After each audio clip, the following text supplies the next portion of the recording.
हर आदत के पीछे एक शैतानी तिकड़ी काम करती है। द क्यू संकेत, एक चिंगारी, एक खास खुशबू, एक आवाज या एक लोकेशन। द रूटीन दिनचर्या, वो काम जो आप बिना सोचे करते हैं। द रिवॉर्ड इनाम, वो डोपामाइन का झटका जो आपके दिमाग को कहता है मजा आया, इसे दोबारा करो। आपका दिमाग आलसी है, वह ऊर्जा बचाना चाहता है, इसलिए वो आपके फैसलों को चुराकर उन्हें ऑटो पायलट पर डाल देता है। आप सोच रहे हैं कि आप कंट्रोल में हैं? नहीं, आप बस इस लूप के गुलाम हैं। लेकिन ये लूप चलता कैसे रहता है? इसे ईंधन कहां से मिलता है? चैप्टर 2 हमें ले जाता है विज्ञापन की दुनिया के सबसे बड़े शिकारी के पास, क्लॉड हॉपकिंस। 1900 के दशक में कोई ब्रश नहीं करता था। दांतों पर जमी गंदगी, प्लैक को लोग सामान्य मानते थे। हॉपकिंस ने पेप्सोडेंट को दुनिया का सबसे बड़ा ब्रांड बनाया। उसने एक ऐसी तलब, क्रेविंग पैदा की जो पहले मौजूद ही नहीं थी। उसने लोगों को एक संकेत दिया, दांतों पर अपनी जीभ घुमाए, आपको एक परत महसूस होगी। इनाम एक खूबसूरत मुस्कान। लेकिन असली सस्पेंस कुछ और था। पेप्सोडेंट में उन्होंने पुदीना और ऐसे केमिकल्स डाले जो मसूड़ों में झनझनाहट पैदा करते थे। लोगों को लगने लगा कि अगर झनझनाहट नहीं हो रही तो दांत साफ नहीं हुए। यही है द क्रेविंग। जब संकेत मिलते ही आपका दिमाग इनाम की उम्मीद करने लगता है तो वो क्रेविंग पैदा करता है। ज्वारी की मशीन की आवाज, सिगरेट का धुआं या आपके फोन का नोटिफिकेशन, ये सब आपकी इसी न्यूरोलॉजिकल क्रेविंग का फायदा उठाते हैं। आप शिकार बन चुके हैं। अब सवाल यह है, क्या इस कैद से निकलने का कोई रास्ता है? क्या हम इन जंजीरों को तोड़ सकते हैं? चैप्टर 3 हमें देता है the golden rule of habit change. एक कड़वा सच सुनिए, आप किसी पुरानी आदत को कभी पूरी तरह मिटा नहीं सकते। वो आपके बेसल गैंग्लिया के अंधेरे कोनों में हमेशा छिपी रहती है, सही मौके के इंतजार में। लेकिन आप उसे बदल सकते हैं। इसे समझने के लिए अल्कोहलिक्स एनोनिमस AA के रहस्य को देखिए। वे शराब की लत को कैसे खत्म करते हैं। वे संकेत क्यू और इनाम रिवॉर्ड को वही रखते हैं, बस दिनचर्या रूटीन बदल देते हैं।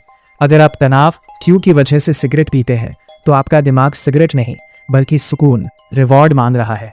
अगर आप उस वक्त सिगरेट की जगह किसी दोस्त से बात करें या मेडिटेशन करें तो इनाम वही मिलेगा, लेकिन रूटीन बदल जाएगा। नियम सीधा है, संकेत को पहचानो, इनाम को ढूंढो और बीच के खेल रूटीन को बदल डालो। चार्ल्स डुहिग की ये खोज हमें एक भयानक चेतावनी देती है।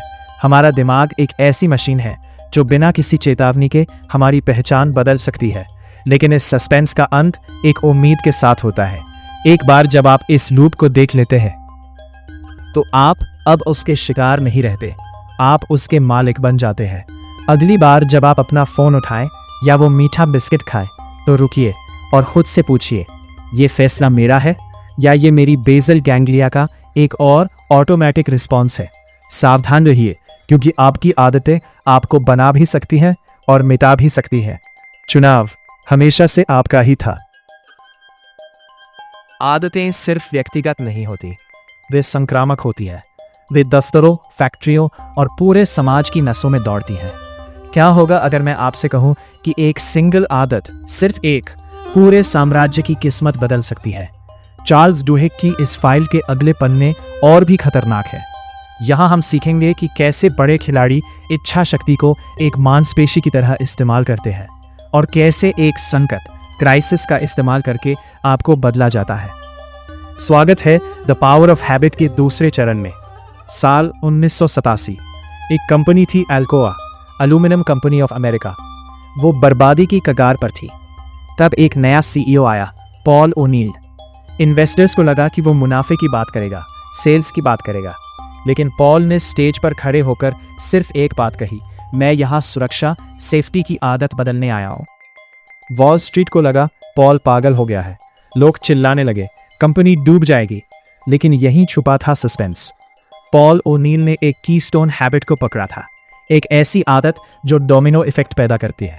जब उन्होंने वर्कप्लेस सेफ्टी को अनिवार्य किया तो मजदूरों ने बात करना शुरू किया। कम्युनिकेशन सुधरा, डेटा बेहतर हुआ और देखते ही देखते जो कंपनी मर रही थी वो इतिहास की सबसे ज्यादा मुनाफा कमाने वाली कंपनी बन गई। द सीक्रेट, आपको अपनी सारी आदतें बदलने की जरूरत नहीं है। आपको बस उस एक चाबी को ढूंढना है जो बाकी सारे ताले खोल दे। क्या आपके पास वो एक कीस्टोन हैबिट है या आप अभी भी गलत दरवाजे पीट रहे हैं? क्या आपको लगता है कि स्टारबक्स सिर्फ कॉफी बेचता है? गलत। चार्ल्स डुहिग खुलासा करते हैं कि स्टारबक्स दुनिया का सबसे बड़ा एजुकेशनल इंस्टीट्यूट है। वे अपने कर्मचारियों को कॉफ़ी बनाना नहीं बल्कि विल पावर, इच्छा शक्ति सिखाते हैं। वैज्ञानिकों ने एक डरावना प्रयोग किया। उन्होंने पाया कि विल पावर कोई हुनर नहीं है, ये एक मांसपेशी मसल है। जैसे दिन ढलते ही आपके पैर थक जाते हैं, वैसे ही फैसले लेते लेते आपकी इच्छा शक्ति भी थक जाती है। इसे कहते हैं ईगो डिप्लीशन। लेकिन स्टारबक्स ने इसका तोड़ निकाला। उन्होंने अपने कर्मचारियों को लैटे मेथड सिखाया, एक ऐसा रूटीन जो तब काम आता है जब ग्राहक आप पर चिल्ला रहा हो और आपकी इच्छा शक्ति जवाब दे चुकी हो। Listen, acknowledge, take action, thank, explain. उन्होंने अनुशासन को एक आदत बना दिया। जब आप अपनी मर्जी से काम नहीं कर पाते, तब आपकी आदत आपको बचा लेती है।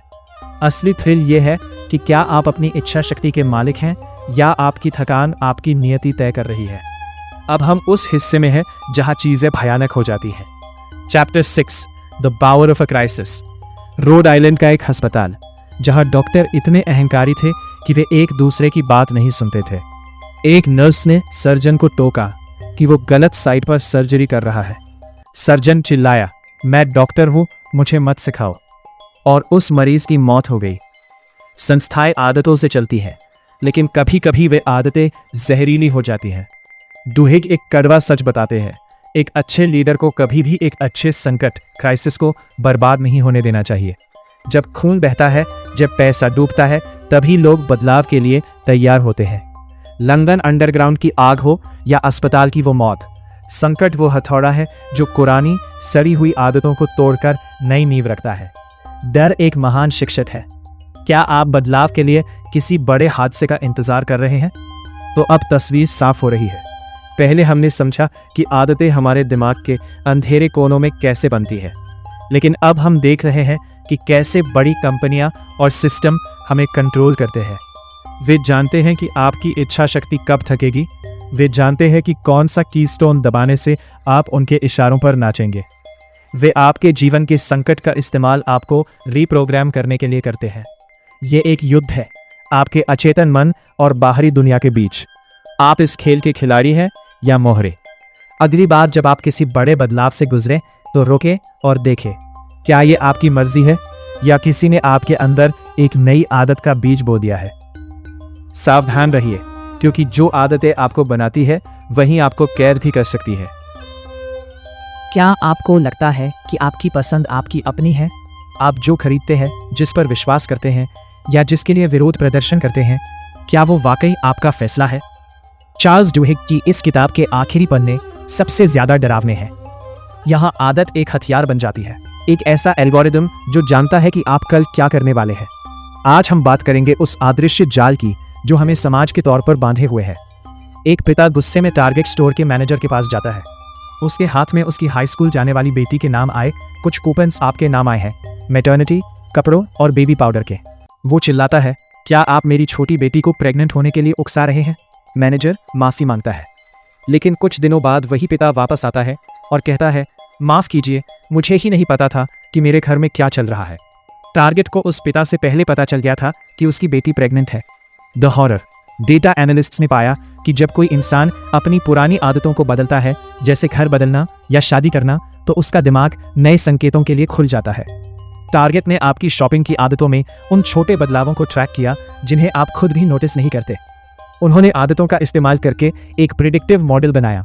आप सिर्फ एक ग्राहक नहीं हैं, आप उनके लिए डेटा का एक पैटर्न है जिसे वे जब चाहें बदल सकते हैं।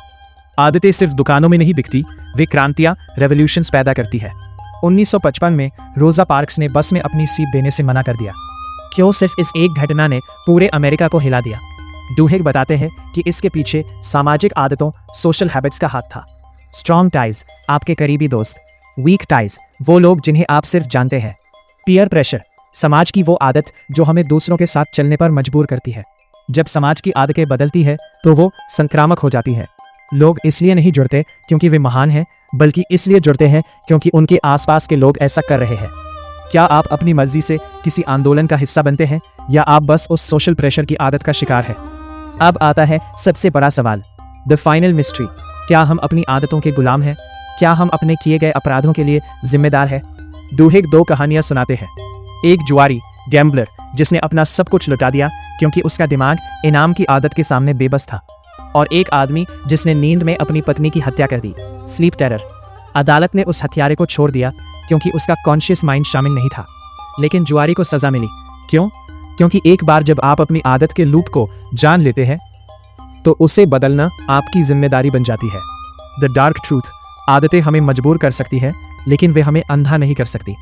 अगर आप जानते हैं कि आपके अंदर एक दानव बैड हैबिट पल रहा है और आप उसे नहीं रोकते, तो उस दानव के हर कृत्य के जिम्मेदार आप खुद हैं। द पावर ऑफ हैबिट कोई साधारण किताब नहीं है, ये एक मैनुअल है अपने दिमाग को हैक करने का। हमने देखा कि कैसे एक छोटा सा संकेत क्यों हमारी जिंदगी तबाह कर सकता है, कैसे डेटा स्पाइस हमारी आदतों को बेच रहे हैं और कैसे सोशल हैबिट्स दुनिया बदल सकती है। अब आप इस सच को जान चुके हैं। अब आपके पास कोई बहाना नहीं है। आप अपनी जिंदगी के लेखक खुद हैं। बस अपनी रूटीन बदलिए और आप अपनी तकदीर बदल देंगे। लेकिन याद रखिए, बेसल गैंग्लिया हमेशा जाग रही है, वो देख रही है, वो इंतजार कर रही है।